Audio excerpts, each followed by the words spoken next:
Good morning, good evening, good afternoon, Earthlings on planet Earth. I hope you're all doing well. Today's video is very much going to be about constitutional law, constitutional monarchy, in light of news events yesterday. So let's talk about firstly the events that happened yesterday, and I am by no means an expert in constitutional law. In fact, it was really a failing of mine. I struggled with it a lot because a lot of what it said in the books, it appeared to me, was, firstly, we don't have a written constitution. People refer to the Magna Carta, but it's not quite like that. It's a lot more complicated. And then they'd say, this is the rule, but then that can be changed because it has been changed, but then it shouldn't be changed, and I really struggled with it. And it's a very specialist area of law. And one of the things I did learn in my law books is that the most eminent person who knew more about constitutional law than anybody else was the late Queen Elizabeth II, which I found very interesting.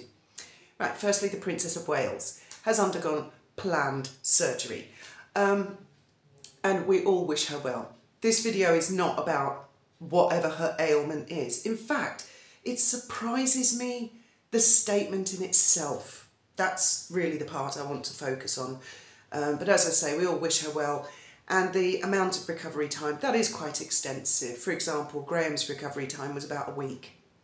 And I'm certain she's in the best of hands. And also, I've noticed a few comments on the Daily Mail that, you know, the least liked, the little sugar ones, kicking off saying, oh, well, us peasants on the National Health. Can you imagine if the Princess of Wales were booked in on the National Health rather than a private hospital? Wouldn't the outrage, the outcry, can you imagine? And also, I'd like to say that the NHS is an excellent, excellent world first-class service, as Graham and I witnessed, and they couldn't have been better. There was not a single problem. They were fantastic. And also, a lot of private facilities will go to the specialists at the National Health Service. So there's a lot to be said for that. Now, she's very young, 42. Graham's about 20 years older than her. I have no doubt she will be absolutely fine. And then pretty shortly after announcement that the King himself is going to undergo some very minor surgery for a prostate condition. Firstly, I think it's actually lovely that he has released that information, which he didn't have to. And I think he's done that because a lot of people will relate to that type of condition. It affects lots and lots of people, most men. The part that really interests me is what appears to me to be a very rushed press release, which came as a shock to everybody, which makes me feel, and I say it appears rushed, because on the one hand they say planned surgery, and on the other they say cancellation of engagements. Not just the Princess of Wales, but the Prince of Wales. So there's a lot more to this story, a lot more going on behind the scenes. And I personally feel as if their hand was forced, and they felt they had to release something, they had to get in there first, because somebody else was going to break the story. That's just my personal opinion, because I felt the statement was quite long, there was quite a bit of emotion in it, and they offered up actually quite a lot of detail. I mean, they've said, please don't speculate what's up with the Princess of Wales. I have no idea, and I'm not going to speculate. But they have actually volunteered quite a lot of information themselves. And it sort of reminds me of when Lady C broke the news that Our Late Majesty had died, which, you know, that was a good call. And then later on she explained she kind of had to do that to beat somebody else to the post. Right, let's come to the crux of the matter, because it's quite horrifying. Princess of Wales is going to be fine, King's going to be fine, but it's just brought into sharp vision, a vision potentially of the future, if we're dealing with a situation like this in 10, 15 or 20 years. And the monarchy is an animal that doesn't change very much. I mean, I was watching Piers Morgan and they were discussing this very subject, and when the lady he was talking to sort of suggested could be looking at Henry IX, Piers's face in a way went, oh my God, what was Queen Meghan? Oh my God. So now, this brings me to the major constitutional aspect. Having listened to people like Tessa Dunlop and others who believe that we should not have an unelected head of state, it really brings into sharp contrast why a democratic monarchical society works. It's precisely because the head of state isn't elected, it's not a popularity contest. As soon as you have someone who is elected, you're going to have corruption. Whether it's intended or not, it's going to happen. Because whoever is elected knows that it is a popularity contest. And then they will naturally become reactionary to public demands, which may not always be in the best interests. When you have a hierarchy, a hereditary family system, it's potluck, you get what you get, but they are aware their position is secure. They have arrived, they are at the top of the ceiling of the society.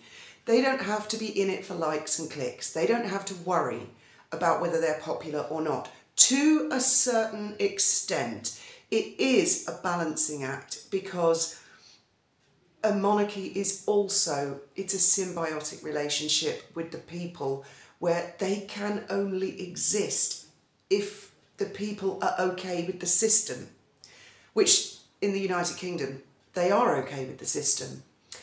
But to a large extent, it's not an easy thing to remove, as people who campaign to get rid of them know all too well. I mean, there's Republic, whatever they're called, that movement that in the UK that are campaigning constantly to have the monarch removed.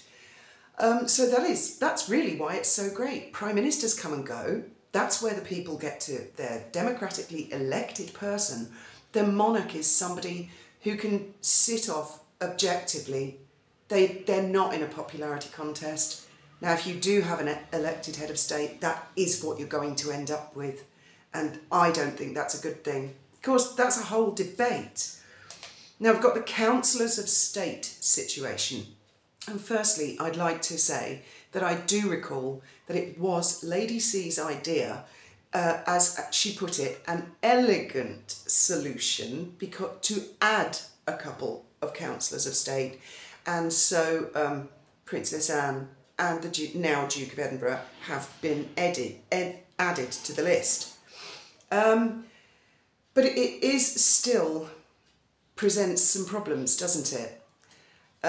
William has cancelled engagements, so everybody's like, well, you know, there's Camilla and there's Anne and there's Edward and Sophie, and that's great, but it feels a little threatening, doesn't it, that certain people might wade in, and can you just imagine picking the phone up, oh, I'm happy to help, I can come and step in. One can only imagine. So, yes, the statement was brushed, and the other thing is that monarchs are not above us, right? They're not superior. They are not gods to be worshipped. They're human beings. This is just purely a societal hierarchical thing. We are all equal. All animals and humans, we are all equal together. Because I see some people absolutely, utterly loathe them, and I have seen some terrible comments in the Daily Mail about Catherine. If you go to the worst, well, I wouldn't even go and look. I'm not going to repeat them. They are despicable comments, horrible. But then you've got the other extreme of royalists, and there are very, very few, who absolutely, utterly worship, adore, and they can do no wrong and can say no wrong, which is equally, that they're both very extreme points of view. The reality is they are human beings in a very unusual situation, doing the best that they can. But it's moments like this when they have surgery, or they have illness, or they have births, or marriages, that it's a leveller and something that we can all relate to, and they sort of do represent us. See, when people say the monarchy, the family is there to represent modern British family, in some ways it never can, because they live in hereditary castles and palaces with all these, I can't think of the word, heritage around them. And some people see that as enormous privilege and power and money. But on the other hand, they do represent us. I mean, several members are divorced and remarried, and when they have illness, they age like we do, and they are very human, so they do represent us, and we can relate. I mean, me at the moment, I totally relate to it, having been through what we went through last year. But it's got to be cleaned up right now. That's the nub of this video. It's got to be cleaned up. I feel Harry should be untrapped and given the freedom that he has so long craved for. Remove him as Counsellor of State. Now there's two problems: Counsellors of State and line of succession. And again, it's not a popularity contest. Harry's in the line, and if we were all to get stuck with Harry, we get stuck with Harry.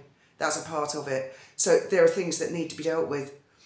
But I do feel he should be given the freedom and removed as a Counsellor of State, because then there's the Regency Acts, of course, as well, because young George, Charlotte and Louis, God forbid, but I mean, this breaking news has sort of brought into contrast why it's got to be looked at and has been delayed long enough, that there couldn't possibly end up be a Regency situation with Harry.